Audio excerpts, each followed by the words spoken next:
What's up guys, just wanted to make a quick video for Cecilia Crest. The deck didn't change much, so to avoid repeating too much from my last Cecilia deck profile, I'll only briefly explain my choices and detail anything new. You guys can always refer back to the old one if you want a bit more information as it's still relevant. From now on, I'll be having deck logs at the beginning of these videos or wherever for those that just wants to get the list and dip. Totally understandable. Courtesy of Commander Jaime for this idea, really awesome content creator. If you guys don't know who that is, make sure to check him out. He even plays this deck too, so definitely go watch his stuff for more information. Link to his channel in the description. And with that, I'll start with the starter as usual, Kira, for the Musketeer name. It matters a bit more now since there are times where we might need to recycle her with OG Cecilia's Limit Break, but that's really it. Grade 3s. OG Cecilia's. Basically getting the history collection treatment through the Crest, and that helps with Musketeer's weak write-up game.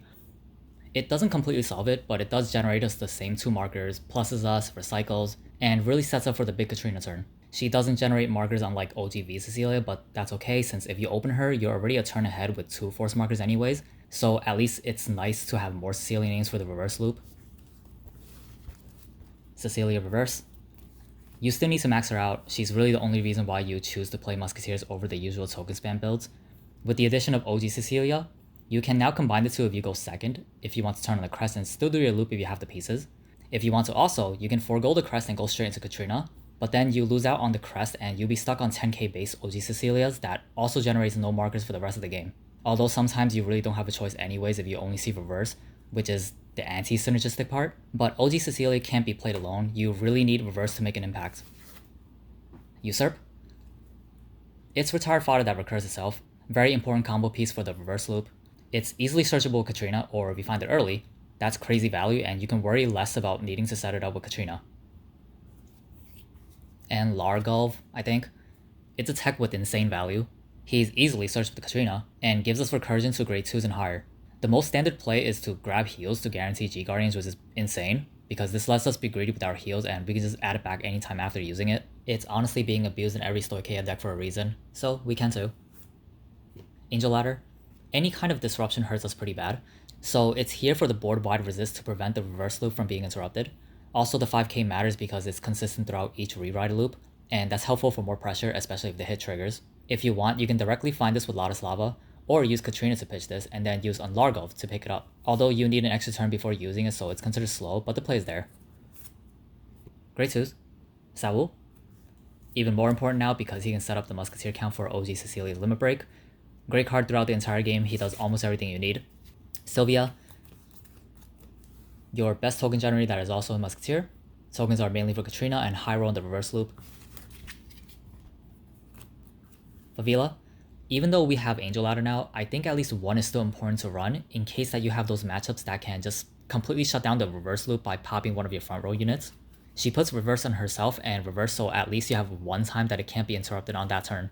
You can definitely cut down on this if this doesn't come up for you too often, but for me it still does, so I definitely have to run her. Grade 1s. Ruth. Very good in the early game as a ride target. She also helps with not getting damage denied and feels the drop for OG Cecilia. Sweetberry. Like Sylvia for generating tokens, pretty much the same reasons to play her. Soul charging though can be weirdly good or bad because milling Cecilia sucks, and going through the deck too fast can happen. It's just that she's universally the best token generator still. Padmini. She isn't run nowadays because she doesn't do anything on the Katrina turn, but for us, she's mainly here for ride correction and consistency. You'll quickly notice that you'll have issues finding OG Cecilia, and if you don't find her, you'll lose the Crest for the entire game, making her worse than the old V package that we used to play.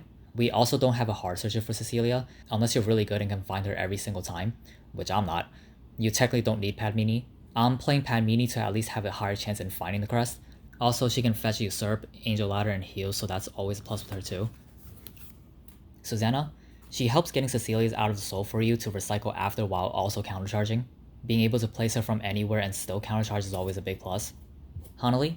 Being able to find it off Katrina and then locking it is a really neat play. In normal token spam builds, if you call Hanali's on the Katrina turn, it means they're taking off turns. Unlike us, we can technically keep going because we just lock it, then it turns back on when you end, so you have more survivability on your opponent's turn, and that's very relevant against multi-attack decks still. Sanctitude for 1 card PG and to play around garbage tricks. Lotus Lava can also find you this if you really need. Now onto the triggers. Stride crits to stride. Elaine to aggressively countercharge through our plays. It's also for Hanali since it's pretty popular to run in a lot of decks nowadays. Sometimes we can even high roll out of it and continue to push. Draw PGs for the last Sentinel slots. Heal Guardians for the early game. We don't need the resource heal since we CC like hell already and also don't need soul charging. We can struggle early on in the game and we really only start plussing later on. Bless Favor. The blue one is quite good too, but just having access to a 5th heal is good for just healing out our pieces, on top of being every other trigger except for stand is very strong. And lastly, the G-Zone. Harmonics, mainly for the 20k shield. This applies to all strides, but as long as you're able to somehow guarantee reverse from deck, you can still do the rewrite loop even when you're on this guy, which may come up against Link Joker. Version of Cecilia for the Crest play. I usually flip Ontero for the superior stride so that I can have access to her a second time, because there are instances where I need to recycle. This deck can kind of run out of fuel when you lose all your Cecilias, so she's able to shove them all back into the deck. If that doesn't come up for you, by all means just run 3 and play something else. Everything else we have in here is basically just utility because 90% of the time, we are going into Katrina and flipping Cyclone. Extremely busted duo that carries all of Neo Nectar on their backs. They need no explanation. Ladislava, she toolboxes for literally anything including orders. Also for attempting to play around Gridora, but honestly a competent Megan Colony player would just not care for her. That matchup is just way too difficult to even bother teching for unless you play multiple copies. She really comes up for when you really need to guarantee something like Sanctitude or Angel Ladder. Inverno for recycling. It comes up sometimes when nearing deck out, but Virginal Cecilia can kind of do it better if you still have a decent amount of cards left in deck. She's mainly for when you're really actually decking out. G-Guardians, Robertina for recycling, mainly Cecilias and token generators and also counter charges. She's everything we need to sustain. Rain Breath. Calling stuff mid-battle to trigger skills is always very strong. You can drop Hanalis or Sauls for defensive shenanigans. Also, it's really good to counterplay some decks like Shiranui and Narukami. And lastly, Ontero. Again, I usually flip him with Virginal Cecilia so I can go into her a second time if I need to recycle. If you're not doing that, he's potentially your biggest G-Guardian. After playing this deck since the announcement with a bunch of different builds as well, the deck is still relatively the same. The Crest support mitigates the weak write-up this deck had, which is good, but it is a bit clunky for a few reasons. You're calling Cecilias from deck, which is counterintuitive for the reverse loop because we need Cecilias in deck. We can recycle them, but getting them into drop first from the board can be difficult. And the biggest issue is actually seeing the Crest.